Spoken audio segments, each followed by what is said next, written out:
Sa ibayong dagat, mahigit 100 namatay sa pagtama ng malakas na lindol sa China.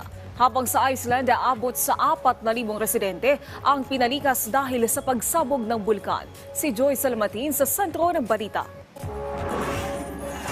Pumalo na sa mahigit 120 ang bilang ng mga namatay sa magnitude 6.2 na lindol sa Gansu Province sa China. Posibleng tumaas pa ito, lalo't pahirapan pa rin ang search and retrieval operations ng mga otoridad.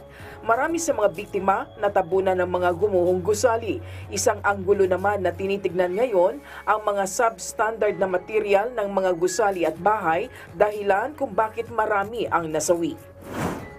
Mahigit 4,000 residente sa Iceland ang inilikas dahil sa pagsabog ng bulkan. Bago ito, halos isang linggong nag-alboruto ang bulkan, kasunod na rin ang mga serye ng paglindol. Sa ngayon ay sarado sa mga turista ang Blue Lagoon Geothermal Spa. Pinagbawalan din ang mga tao na lumapit sa lugar.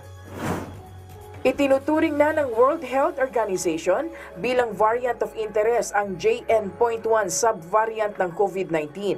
Gayunman, nilinaw ng WHO na hindi pa ito maituturing na banta sa public health at mababa pa ang posibilidad na magkaroon ito ng banta sa kalusugan ng tao.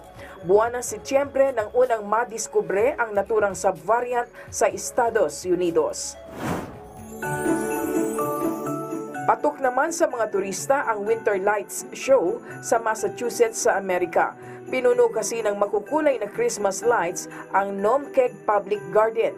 Tampok dito ang mga nagniningning na Christmas trees, ang Tunnel of Lights at iba't iba pang Christmas ornaments. Marami naman ang bumisita sa lugar para mag-selfie at groupie. Joy Salamatin para sa Bayan.